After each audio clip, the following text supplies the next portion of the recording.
नमस्कार, आप देख रहे हैं सी न्यूज भारत। मैं हूं आपके साथ ज्योति श्रीवास्तव। वक्त हो गया है बुलेटिन का।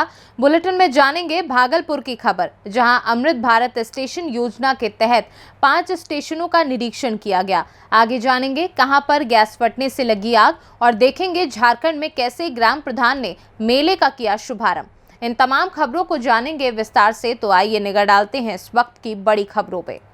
भागलपुर केंद्रीय मंत्री अश्विनी वैष्णव ने हाल में ही स्टेशन क्षेत्र में सभी सुविधाओं को एक छत के नीचे लाने के लिए अमृत भारत स्टेशन योजना शुरू करने के बारे में उल्लेख किया, जिसमें मल्टी मॉडल एकीकरण, स्टेशन भवनों में सुधार और स्टेशन के दोनों किनारों के साथ एकीकरण की परिकल्पना की गई है, ताकि रेलवे स्टेशन विश्व स्तरीय सुविधाओं के साथ यात्रियों की सेवा कर सके। 23 फरवरी को डीआरएम मालदा विकास चौबे ने 15 स्टेशनों में से 5 स्टेशनों जमालपुर, अभयपुर, मुंगेर, सुल्तानगंज और भागलपुर स्टेशनों का निरीक्षण किया और उनके द्वारा निरीक्षण के दौरान रेलवे स्टेशन के अधिकारियों को आवश्यक दिशा निर्देश दिए गए थे। साथ ही उन्होंने रेलवे स्टेशनों पर होने वाले विकास कार्यों और अमृत भारत रेलवे स्टेशन योजना के तहत यात्रियों को मिलने वाली सुविधाओं में बढ़ोतरी की जानकारी दी थी। उन्होंने सभी श्रेणियों के स्टेशनों पर उपलब्ध कराए जाने वाले उच्च स्तरीय प्लेटफॉर्म, केंद्रीकरण, पैदल पुल आदि के बारे में भी बताया था। इस अवसर पर वरिष्ठ मंडल अभियंता नीरज वर्मा, वरिष्ठ परिचालन अधिकारी राजेश कुमार समेत कई अधिकारी और कर्मचारी उपस्थित रहे। तो देखिए, एक लिफ्ट, जैसा कि आपको मालूम होगा कि एक लिफ्ट ऑलरेडी 6 नंबर प्लेटफॉर्म पे हम लोगों ने लास्ट 7-8 डेज में चालू कर दी है और एक और लिफ्ट है जो कि बिल्कुल तैयार है।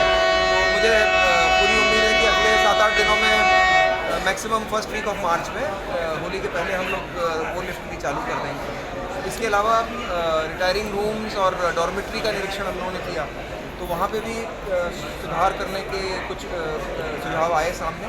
डॉर्मेट्री में एसी लगाने की हम लोगों ने प्लानिंग करी है। सर, सीसीटीवी को लेकर क्या कुछ करें? सीसीटीवी को लेकर के हम लोगों की तरफ से तैयारी पूरी है। अब हम लोग जो संस्था है जिसको सीसीटीवी प्रोवाइड करना है, उससे अब हम लोग फॉलो अप कर रहे हैं ताकि अतिशीघ्र सीसीटीवी यहाँ पे उपलब्ध हो पाएगी। सर, पहले मुझे ये था कि जो भवन की तैयारी है और लाइटिंग अरेंजमेंट है, ये सब फर्नीचर वगैरह, तो वो सब अब हमारी तरफ से तैयारी पूरी हो गई। सर, 6 नंबर को प्लेटफॉर्म को सुरक्षा व्यवस्था के बारे में कुछ आपने जो देखा तो क्या?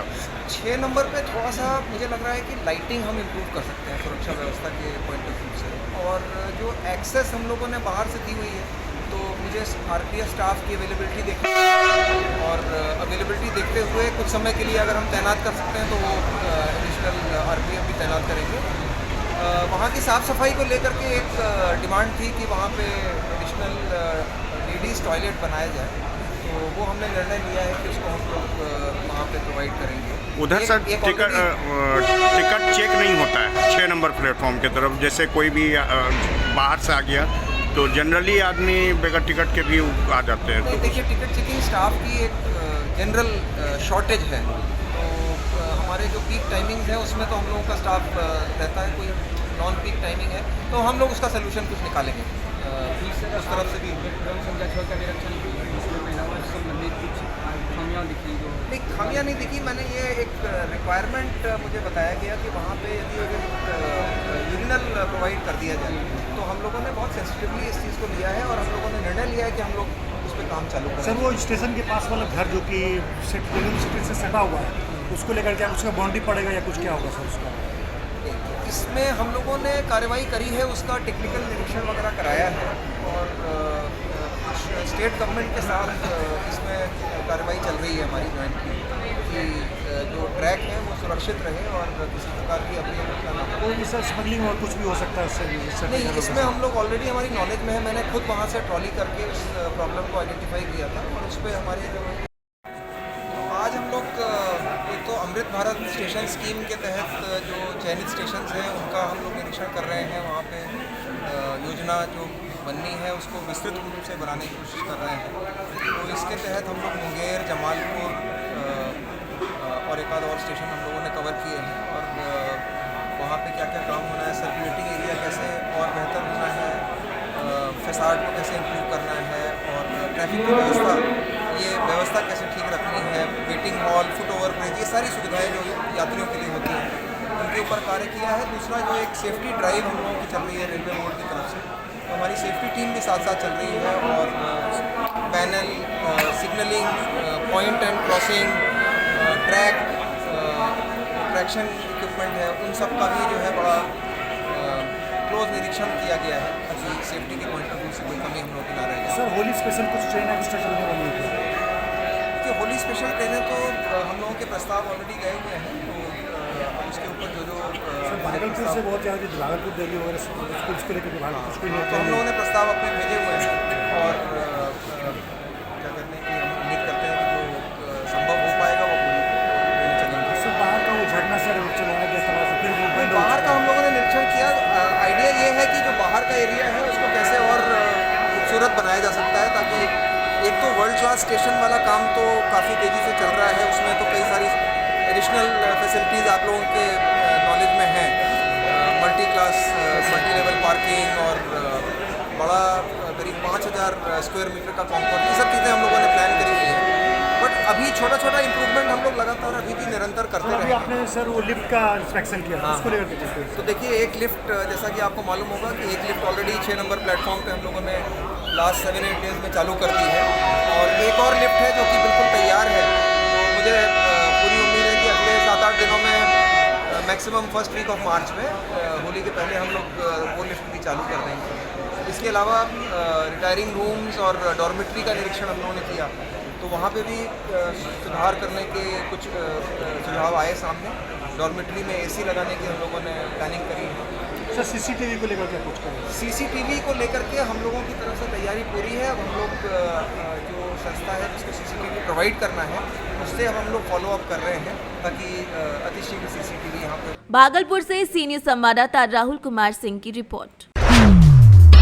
खबर बिहार के भागलपुर से है, जहां तिलका मांझी भागलपुर विश्वविद्यालय में कार्यरत संविदा कर्मियों ने एक्सटेंशन करने को लेकर प्रदर्शन किया। प्रदर्शन कर रहे कर्मचारियों का कहना है कि विश्वविद्यालय प्रशासन के द्वारा कुछ लोगों का एक्सटेंशन कर दिया गया है, वहीं ज्यादातर लोगों का एक्सटेंशन नहीं किया गया है। इन लोगों का कहना है कि बिहार सरकार की नियमावली के अनुसार 60 साल तक संविदा पर ये लोग नौकरी के लिए काम करने की बात सरकार के द्वारा कही गई है। इसके बाद भी विश्वविद्यालय प्रशासन अपनी मनमानी कर रहा है और कुछ लोगों का एक्सटेंशन बाकी छोड़ दिया गया है। इन लोगों का कहना है कि कोई 9 साल तो कोई 10 साल से काम कर रहा है। ऐसी स्थिति में अब ये लोग कहां जाएंगे, इसको लेकर कुलपति आवास के सामने घंटों कर्मचारियों के द्वारा प्रदर्शन किया गया। वहीं विश्वविद्यालय प्रशासन की तरफ से अभी किसी भी तरीके की कोई बात सामने नहीं कही गई है। दिन से सेवा करने आज से नहीं, हर कर्मचारी जान रहा भैया, और अभी तक हम लोग का कुछ नहीं हुआ है। इसीलिए हम लोग VC साहब से चाहते हैं कि हमारा इंसाफ हो करे और इंसाफ की संविदा पर कर रहा है, हम लोग को भी संविदा पर किया जाए सर। और यही हम लोग का रोजी रोटी है, जैसे सबको कर रहा है उसी तरह से हम लोग को भी करना चाहिए। सब लोग हम लोग एक हैं। जी हाँ, कुछ लोग का कर दिया है, हम लोग को कुछ पता चला है भैया, इसीलिए हम लोग सर ये VC साहब से कुछ बात आज क्या कहना चाहते हैं। आज यहाँ क्या कर रहे हैं, कहाँ आए आप? यहाँ VC साहब के आवास पर आए हैं, उनसे मिलना है। लेकिन हम लोग कितने साल से आप लोग संविदा पर हैं? तो देखिए सर, हम तो डिपार्टमेंट में 99 सेवा कर रहे हैं। उसके बाद 99 काम करते करते 2003 मेरे मित्र बाबू हमारा कुछ वेतन पर किया था। उसके बाद वो पैसा से हम काम कर रहे थे। उसके बाद फिर बिमल बाबू जो है, बिमल यादव, वो हमारा डेली बेच किया। वो चिट्ठी रद्द करके मेरा जाके फिर जाके कर दिया संविदा पर 2017 से।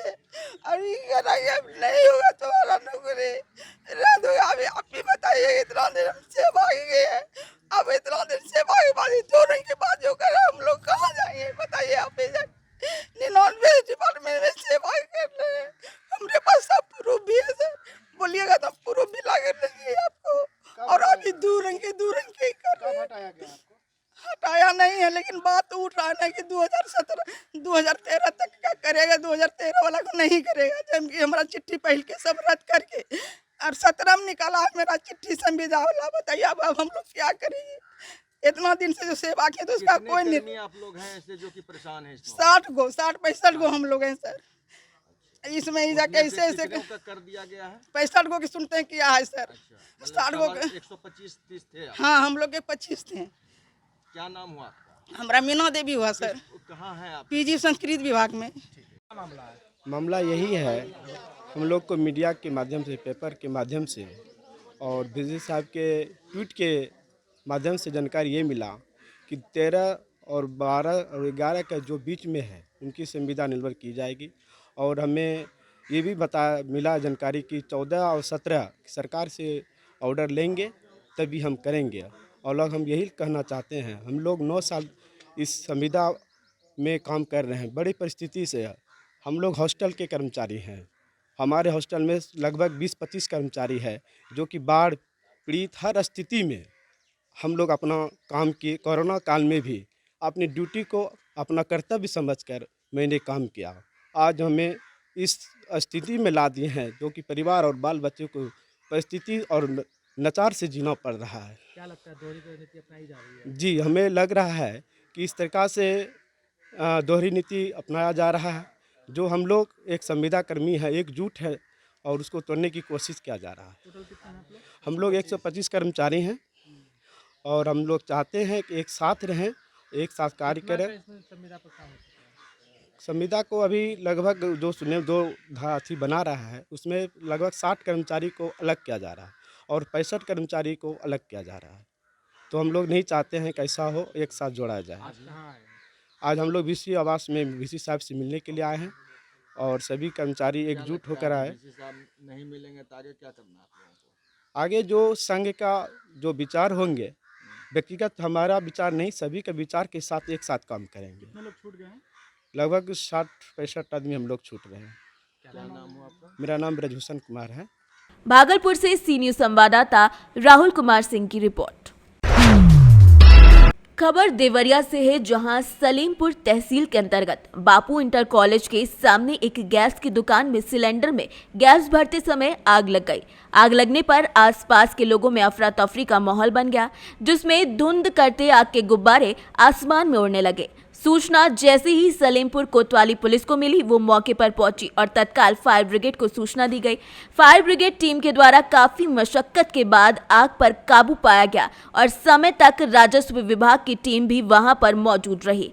गैस सिलेंडर के दुकान में आग लगने से दुकान मालिक फिलहाल घायल हो गया है। आनंद फानंद में स्थानीय लोगों और पुलिस के द्वारा उनको सामुदायिक स्वास्थ्य केंद्र सलीमपुर में प्राथमिक उपचार कराने के बाद जिला अस्पताल रेफर किया गया है। देवरिया से सीनियर संवाददाता मिथिलेश कुमार की रिपोर्ट। खबर दुमका से है, जहां दुमका का जिले का प्रसिद्ध जनजातीय हिजला मेला का शुभारंभ शुक्रवार को ग्राम प्रधान ने फीता काटकर किया। मौके पर शिकारीपाड़ा विधायक नलिन सोरेन, जिला परिषद अध्यक्ष जोइस बेसरा, उपाध्यक्ष दुमका रविशंकर शुक्ला समेत जिले के तमाम वरीय पदाधिकारी उपस्थित रहे। इस मौके पर विधायक नलिन सोरेन ने कहा कि ये मेला लोगों को आपस में जोड़ने का एक माध्यम है और इस मेले से आदिवासी लोक संस्कृति का गहरा जुड़ाव है। वहीं उपायुक्त दुमका रविशंकर शुक्ला ने लोगों को संबोधित करते हुए कहा कि शांतिपूर्वक ढंग से मेले का आनंद लें। बताते चले कि कोरोना संक्रमण काल में जनजाति हिजला मेला लगातार स्थगित रहा है, लेकिन एक बार फिर से इसका शुभारंभ अब कर दिया गया है। दुमका से सीनियर संवाददाता सद्दाम हुसैन की रिपोर्ट। खबर मोतिहारी से, जहां कोटवा प्रखंड क्षेत्र में अवैध रूप से चल रहे चिरान मशीनों पर वन विभाग की टीम ने बड़ी कार्यवाही की है। शुक्रवार को डीएफओ श्वेता कुमारी के नेतृत्व में कोटवा प्रखंड के कंट छापरा और डुमरा में दिन भर छापेमारी की गई। छापेमारी में कंट छपरा में चांद खां, जहांगीर खां, डुमरा से संजीत शर्मा के चिरान मशीन को विभाग की टीम उखाड़ कर ले गई। वहीं इन जगहों से करोड़ों रुपए मूल्य के कई ट्रक लकड़ियां जब्त की गई। जब्त लकड़ियों में सागवान, कटहल, आम, पीपल और शीशम आदि लकड़ियां शामिल हैं। टीम ने खुजरिया से जौआद हुसैन को हिरासत में लिया। वहीं 4 अन्य लोगों पर कार्यवाही की गई है। प्रशासन ने 4 मशीन को जब्त किया है। डुमरा के एक अन्य फर्नीचर की दुकान पर भी छापा मारा गया, जहां मशीन के चक्का की लंबाई 18 इंच की जगह 30 इंच पाई गई। वहीं गोलियां लकड़ी भी मिली, जो मानक के विपरीत है। डीएफओ श्वेता कुमारी ने क्या कुछ जानकारी दी है, आइए आपको सुनाते हैं। मैम, चिरान मशीनों पर जो कार्रवाई हो रही है, क्या कार्रवाई हो रही है, थोड़ा सा डिटेल करेंगे। ये जितने भी अवैध धारा मशीन हैं उनके ऊपर कार्रवाई हो रही है। इनको 3 नोटिस निर्गत किया जा चुका है, फिर भी ये लोग नहीं माने हैं। एक के ऊपर कार्रवाई हुई थी पहले भी और उन पे दोबारा कार्रवाई हो रही है और बहुत व्यापक स्तर पे कार्रवाई हुई है। उसमें चांद खां है और जुबैद खां है। इसके बाद फिर एक फर्नीचर यूनिट है। फर्नीचर यूनिट में कायदे से वहाँ पे आपके 18 इंच का होना चाहिए था, बट वहाँ 30 इंच का आरा मशीन रखते हैं या फिर गोलियां लकड़ी रखते हैं, जो कि कानूनन अवैध है और उसको रखा नहीं जाना चाहिए। तो वैसे भी यूनिट्स पे कार्रवाई हो रही है, उसमें वैसे 3 यूनिट्स है जिन पे कि इस तरह की कार्रवाई हो रही है, ताकि लोगों को पहले पता भी चले कि एक्ट क्या है और उसके बाद भी वो इस तरह से व्यापक तौर पे वायलेशन ना करना शुरू कर दे, जो कि बहुत ही निंदनीय है और जिसके लिए इस तरह की कार्रवाई की जाएगी। मैडम नाम और डिजिग्नेशन बताएंगे। मेरा नाम श्वेता कुमारी है, मैं डीएफओ मोतिहारी हूँ। Thank you. मोतिहारी से सी न्यूज़ संवाददाता दीपक की रिपोर्ट। फिलहाल इस बुलेटिन में बस इतना ही। देश दुनिया की बाकी खबरों के लिए आप देखते रहिए सी न्यूज़ भारत।